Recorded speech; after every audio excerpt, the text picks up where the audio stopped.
अर्थ यूट्यूब चॅनलला सर्व पालकांचे मनस्वी स्वागत आहे. वजन उंची घेणे. वजन उंचीच्या चार्टचा काय बाळाचं जन्मता वजन इथे येतं. हे महिन्यानुसार आहे. जन्मता वजन 3 किलो घेतलं तर हिरव्या पट्ट्यात आलं तर ते बाळाचं साधारण श्रेणीत आहे. पिवळ्या याच्यात आलं तर मध्यम श्रेणीत आहे आणि लाल याच्यात जर आपलं बाळ आलं तर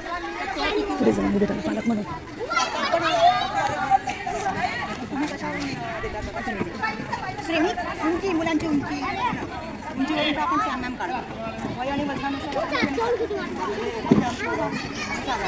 मग आता आपल्याकडे तुम्ही पूर्वी वृत्ती चार्ट भरला हो मुलांचा आणि मुलींचा. आता तुमच्याकडे नाही आहे. तुम्ही श्रेणी पोषण वजन भरल्यानंतर तिथे श्रेणी आहे त्यानुसार पोषण भरल्यानंतर तुम्हाला क्लिक करावं लागतं हो आणि आतमध्ये जी श्रेणी येते हो ती श्रेणी तुम्हाला ती द्यायची हो. हे लहान बाळाची लांबी उंची मोजायची. बाळाच्या किती वर्ष वयोगटापर्यंत तुम्ही लांबी घेता? 2 वर्ष बाळांची आणि त्याच्यावर आपण मोठ्या मुलांची 6 वर्षापर्यंत या ठिकाणी उंची घेतो.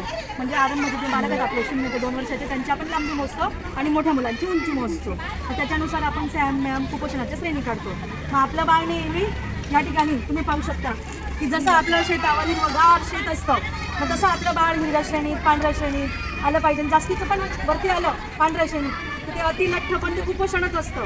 आणि इथे जर आपण शेती जशी पिवळी पडते आपलं उत्पन्न येत नाही त्या पद्धतीने पिवळा रंग हा आपला बाळाचा कुपोषणाचा असतो आणि नंतर लाल रंग हा आपल्या बाळाच्या अधोगतीकडे दाखवणारा मृत्यूकडे दाखवणारा असतो. म्हणून आपल्या बाळाचं वजन हिरव्या पट्ट्यात आणि पांढऱ्या पट्ट्यात कसं असेल या दृष्टिकोनातून आपण आपल्या बाळाचा विचार करायचा असतो.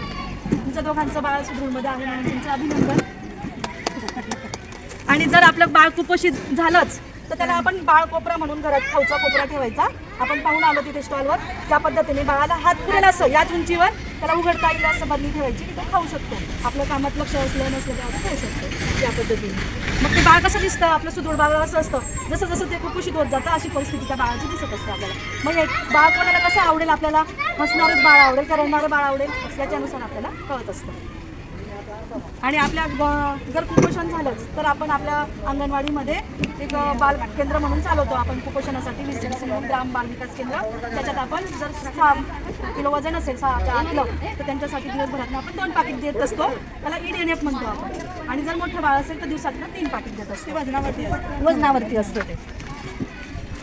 धन्यवाद.